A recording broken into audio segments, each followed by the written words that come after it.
Assalamualaikum warahmatullahi wabarakatuh. Selamat pagi, saya perwakilan dari kelompok 7 izin mempresentasikan hasil PKMGT kami. Nama saya Hafadli Khairul Zakwan, saya bernomor NIM 1105223094, berperan sebagai ketua kelompok. Nama saya Zahira Alicia Kunaifi, kelas TB 4602 dengan NIM 1105220024, perannya sebagai anggota. Perkenalkan, nama saya Maria Melisa Raja Gugu dengan NIM 1105223021. Proposal PKMGT kelompok kami yang berjudul Virality Moreas, Virtual Reality Technology Based Memory Recovery for Alzheimer's Sufferers. Proposal ini didahului dengan Alzheimer merupakan penyakit pada otak yang mengakibatkan kondisi seseorang mengalami penurunan fungsi otak ya. Penyakit Alzheimer ini bersifat progresif. Gejalanya berkembang secara perlahan, tetapi akan memparah dari waktu ke waktu hingga mengganggu aktivitas kehidupan sehari-hari dan mengganggu keterampilan kognitif lainnya. Menurut Alzheimer's Indonesia pada tahun 2019, insiden penyakit ini di seluruh dunia meningkat dengan cepat. Diperkirakan akan mendekati sekitar 50 juta orang yang didiagnosis dengan demensia Alzheimer ini di dunia. Lalu menurut Alzheimer's Indonesia sendiri, di Indonesia sendiri diperkirakan ada 1,2 juta orang pada tahun 2016 yang akan meningkat menjadi 2 juta orang pada tahun 2030 dan akan meningkat menjadi 4 juta orang pada tahun 2050. Beberapa faktor pemicu lainnya yang menyebabkan angka penyakit Alzheimer ini tinggi adalah karenanya kekurangan pemahaman atas penyakit ini dan kurangnya sumber daya manusia sebagai pelatih para pendamping orang demensia ini. Faktor lainnya dikarenakan faktor usia, faktor gen, gaya hidup, dan lingkungan. Belum ada penanganan khusus yang terbukti secara efektif untuk menangani dan menyembuhkan penyakit Alzheimer ini. Ada beberapa upaya penanganan lainnya yang bertujuan untuk meredakan gejala, memperlambat pengembangan penyakit, dan memampukan penderita untuk dapat hidup semandiri mungkin. Dilakukan dengan cara pemberian obat-obatan atau dengan fisioterapi.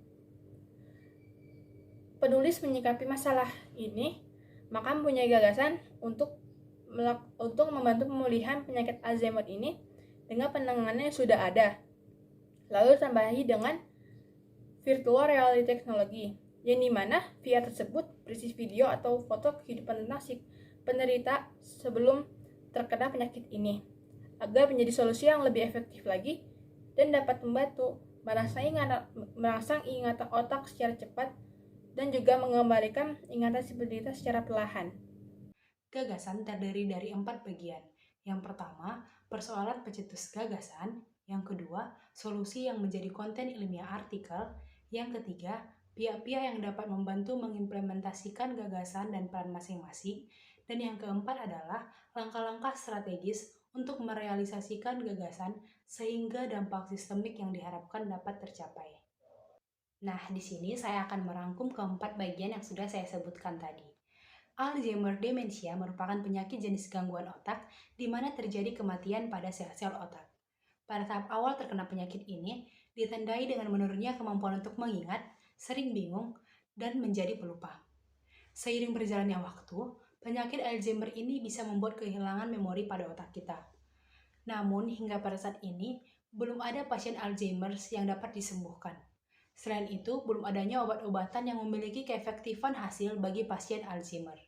Untuk itu, kami terinspirasi untuk membuat sebuah teknologi dalam membantu pemulihan penyakit Alzheimer ini.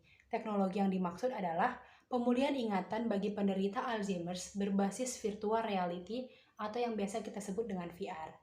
Di dalam bagian kepala VR tersebut akan ada gelombang bunyi yang berasal dari suatu speaker mini. Jenis gelombang audiosonik berbasis speaker mini yang akan mentransferkan suara keluarga atau suara kehidupan si penderita selama hidupnya masih normal. Dan di layar VR akan menampilkan foto atau video tentang kehidupan si penderita maupun kehidupan keluarga si penderita sebelum terkena penyakit Alzheimer ini. Hal itu akan membantu merangsang kinerja ingatan otak. Caranya, speaker audio itu akan disetel, lalu gendang telinga akan bergetar, maka getarannya akan diteruskan ke tulang pendengaran. Tulang pendengaran akan memperkuat getaran ini dan mengirimkannya ke telinga bagian dalam. Saat mencapai telinga bagian dalam, getaran akan diubah menjadi impuls listrik dan dikirim ke saraf pendengaran pada otak. Dan diharapkan dapat membantu lebih efektif untuk si penderita kembali mengingat kejadian-kejadian yang mungkin dilupakan. Nah, setelah itu, pihak-pihak yang membantu mengimplementasikan gagasan ini adalah yang pertama adalah pemerintah, yang kedua adalah engineer ataupun teknisi, yang ketiga adalah akademisi, yang keempat adalah Ikatan Dokter Indonesia, yang kelima adalah Alzheimer's Indonesia, yang keenam adalah mahasiswa, dan yang ketujuh adalah masyarakat. Masyarakat berperan mendukung gagasan ini agar terjadi di kehidupan, mendukung terimplementasikannya VR ini dalam kehidupan untuk pemulihan para penderita penyakit Alzheimer's. Lalu, langkah implementasi yang diharapkan adalah pada tahun 2022 sampai 2025, tahap perencanaan atau perancangan alat teknologi VR ini. Tahun 2025 sampai 2028, tahap sosialisasi dan edukasi tentang tujuan, manfaat untuk bangsa ke depannya dari alat teknologi VR ini. Tahun 2028 sampai 2031, tahap membangun atau memproduksi alat teknologi VR ini dalam skala kecil dahulu. Dan pada tahun 2031 sampai 2036, tahap uji coba dan evaluasi terhadap alat tersebut. Jadi, kesimpulan yang kami dapat dari hasil PKMBT kami ini berdasarkan pada angka penderita penyakit Alzheimer ini yang akan terus meningkat setiap tahunnya. Dan belum ada cara yang lebih efektif lagi untuk membantu penderita supaya ingatannya itu lebih terinspirasi lagi dan lebih memulihkan. Nah, makanya kami itu menciptakan alat yang berbasis teknologi virtual reality. Untuk itu tuh kami harapkan supaya teknologi itu dapat membantu pasien lebih efektif lagi dalam merangsang ingatan otak maupun pendengarannya. Dan cara merealisasikannya dan berapa lama juga nih waktu yang diperlukan untuk alat ini supaya ada. Nah, kami tuh untuk merealisasikan itu butuh juga bantuan dari pihak-pihak lain. Contohnya kita butuh bantuan pihak pemerintah. Pemerintah itu bisa kayak ngasih ide gagasan ke masyarakat itu, kayak gagasan kami disebar ke banyak luas. Udah gitu juga menarik juga simpati dan bantuan juga dari pihak-pihak seperti insinyur untuk merancang alatnya. Dan kamu juga akan bekerjasama dengan Alzheimer Indonesia dan mahasiswa untuk memberi edukasi kepada masyarakat tentang pentingnya menghindari penyakit dan bagaimana cara efektif memulihkannya. Dalam merealisasikan alat ini kami membutuhkan waktu sekitar 5-15 tahun ke depan karena pastinya tidak akan mudah dan banyak hal yang harus dipertimbangkan agar alat ini dapat tercipta dan berfungsi dengan baik bagi si penderita Alzheimer. Dan yang terakhir itu ada prediksi dampaknya nih. Prediksi dampaknya bagi masyarakat.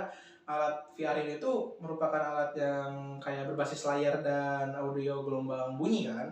Nah, itu tuh bisa membantu merangsang ingatan otak dan pendengaran si penderita agar lebih efektif yang berharap akan memberikan dampak yang lebih banyak dan baik untuk masyarakat atau bangsa. Dampak baiknya tuh kayak diantaranya tuh diharapkan masyarakat tuh memiliki pikiran bahwa penyakit ini tuh berbahaya dan mengetahui gejala awal jika terkena. Nah, kalau udah tahu gejala awal biar terkena itu kan kita jadi bisa tahu nih gimana pencegahannya.